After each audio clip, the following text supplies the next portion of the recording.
ఆనందరూపుడు, ఆనందాన్ని, ఆహ్లాదాన్ని, మనశ్శాంతిని ప్రసాదించే మంగళదైవం పరమేశ్వరుడు. ఈ సకల చరాచర జగత్తును లయింపచేసి, మళ్లీ జీవింపచేసి, కొనసాగింపజేసి, తిరిగి లయింపచేస్తూ సృష్టిచక్రాన్ని ముందుకు నడిపించే జీవన పథికుడు మహేశ్వరుడు. సకల జగత్తులో అణువణువులో వ్యాపించి ఉండి సమస్త చైతన్యాన్ని ప్రస్ఫుటింపచేసే పరబ్రహ్మస్వరూపుడే ఆదిదేవుడు. అలాంటి సదాశివుడు సకల సిద్ధులకు అధినాయకుడు. సిద్ధిదాత, బుద్ధిదాత, స్నిగ్ధ దరహాస స్ఫూర్తి విధాత, గిరిజా మనోహరుడు. కర్ణాటక రాష్ట్రంలోని చారిత్రాత్మక నగరమైన అలనాటి బీజాపూర్లో, నేటి విజయపురలో సిద్ధేశ్వర స్వామిగా పూజలందుకుంటున్నాడు. ఈ ఆలయ విశేషాల్ని నేటి తీర్థయాత్రలో తిలకిద్దాం.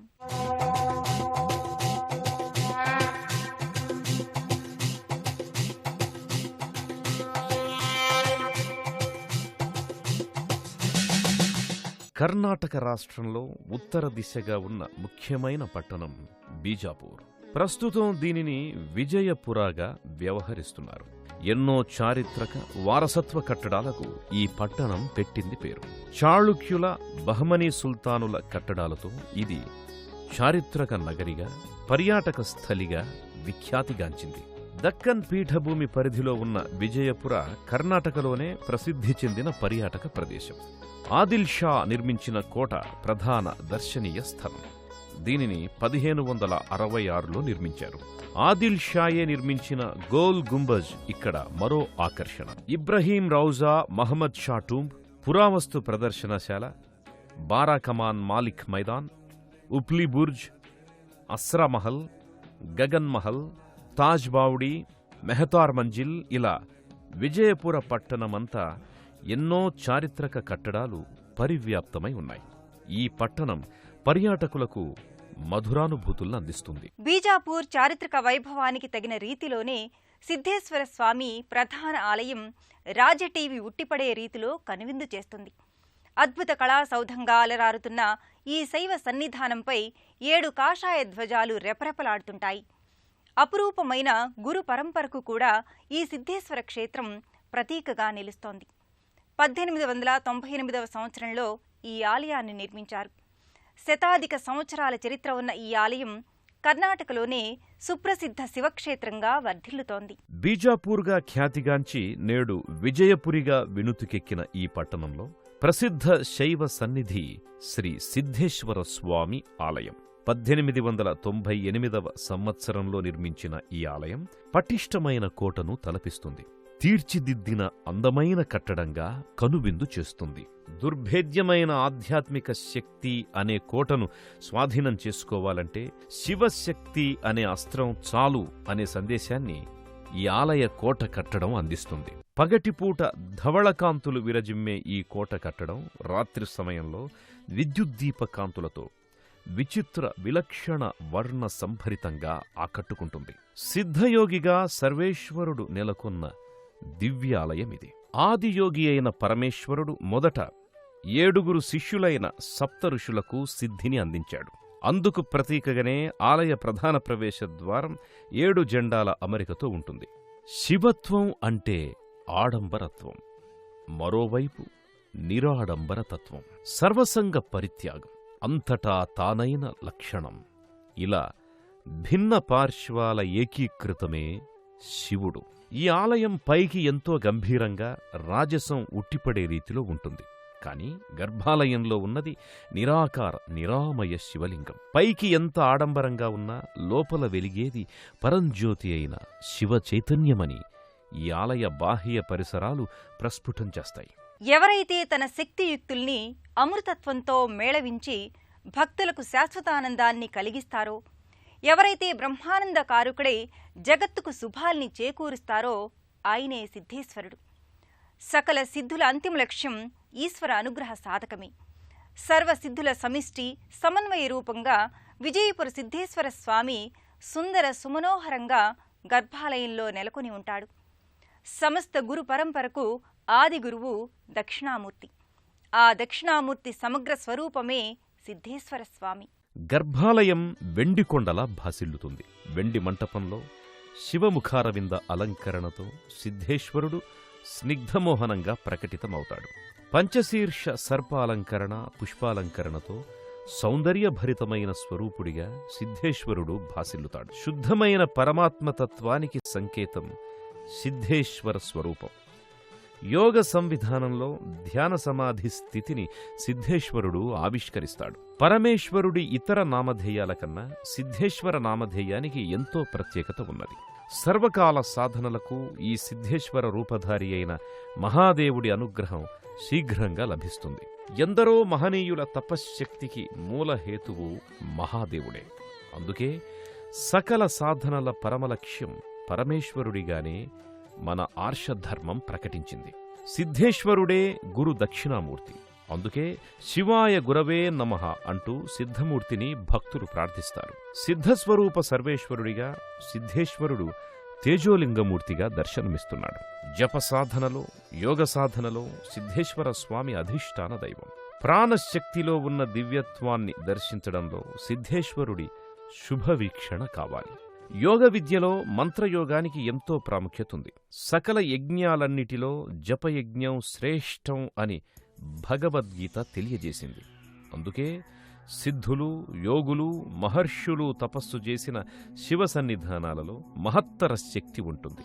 ఆ పరంపరలోనిదే విజయపురాలోని శ్రీ సిద్ధేశ్వర స్వామి ఆలయం. శివయోగి సిద్ధరామేశ్వర మహర్షి ఈ ప్రాంతంలో ఒకప్పుడు తపస్సు చేశారు.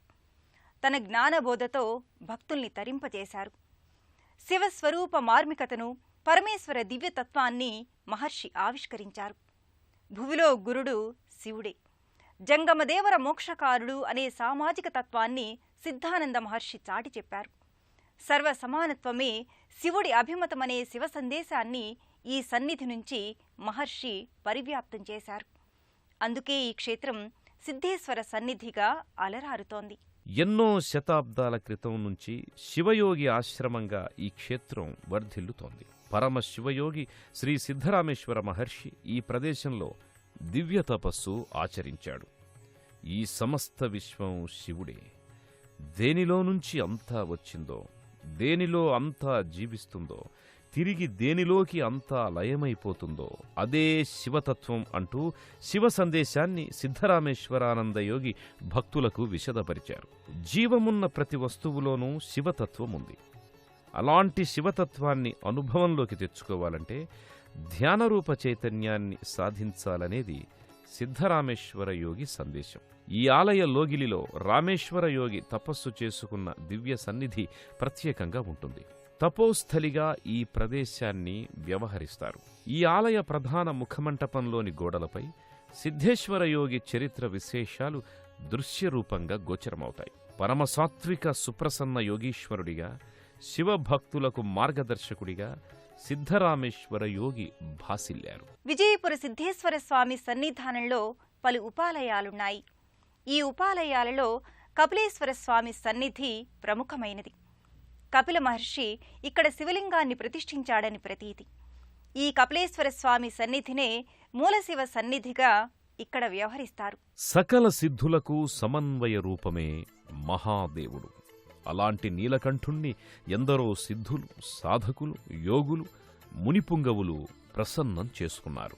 ఆ కోవలోనే సిద్ధరామేశ్వర స్వామి ధన్యత పొందారు. మానసిక యోగానికి, శారీరక కర్మకు బలాన్నిచ్చే శక్తి ధ్యానానికుంది. దీనినే వాచిక యజ్ఞంగా వ్యవహరిస్తారు.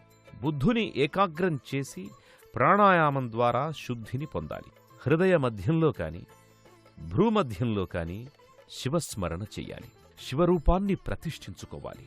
ఇదే సిద్ధరామేశ్వరానందుడి శివతత్వ సాధన. జ్యోతిస్వరూపునిగా, అర్ధనారీశ్వరునిగా, దక్షిణామూర్తిగా, సిద్ధేశ్వరుడిగా, నటరాజుగా ఇలా అనేక స్వరూపాలలో యోగులు శివరూపాన్ని తమ మనోమందిరాలలో ప్రతిష్ఠించుకుంటారు.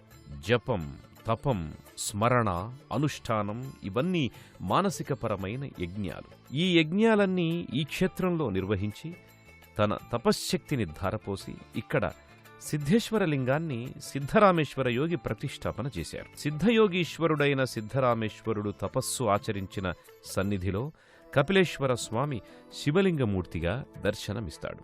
పాలరాతి పానవట్టంతో రజతమయ శివ ముఖారవిందంతో కపిలేశ్వరుడు కమనీయంగా గోచరమవుతాడు. శివయోగి సిద్ధరామేశ్వర మహర్షి తపమాచరించిన ప్రసిద్ధ శైవక్షేత్రం విజయపుర సిద్ధేశ్వర సన్నిధి. తన తపోశక్తిని ధారపోసి ఇక్కడ శివలింగాన్ని ప్రతిష్ఠించి ఈ క్షేత్రం సిద్ధిక్షేత్రంగా వర్ధిల్లుతుందని మహర్షి ప్రకటించారు.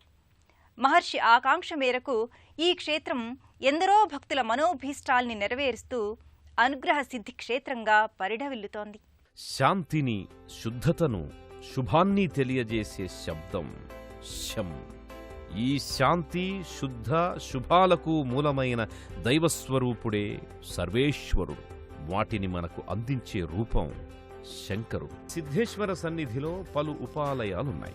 మహాదేవుడు వీరభద్రేశ్వరుడిగా, ధీరగంభీర భయద రూపధారిగా దర్శనమిస్తాడు. మరోవైపు సుందర విజయ హనుమాన్ నెలకొన్న మందిరమున్నది.